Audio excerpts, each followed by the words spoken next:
8 years ago this week, the military of Myanmar unleashed a brutal genocidal campaign against the Rohingyas, a Muslim minority in Rakhine state.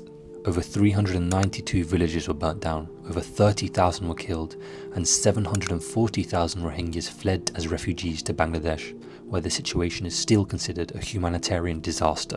Men were lined up and executed in cold blood. Over 19,000 women and girls were systematically raped in nightmarish conditions.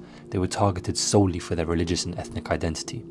This genocidal campaign was the result of decades of propaganda which can be traced back as far as the 1960s, where their identity has been denied. They were stripped for citizenship and ID cards and discriminated against via race and religion laws to stop them from marrying and bearing children, ultimately rendering them as unwanted foreigners in their own lands. And finally, in late August of 2017, the military of Myanmar ramped up their violence, killing over 25,000 Rohingya Muslims. They have since been scattered across Asia as refugees from Thailand, India, Bangladesh and Malaysia. This campaign was not only about killing them, but about instilling as much brute terror as was physically possible, so they would never return. Today, their situation has not improved as they find themselves in refugee camps in Bangladesh, where a single camp holds over 1 million Rohingyas.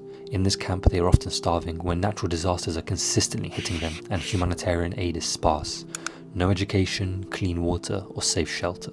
Sadly, the story of the Rohingya genocide is far from over, as the situation remains to this day utterly dire and unpredictable. Alan Bashij narrating for 5 Pillars.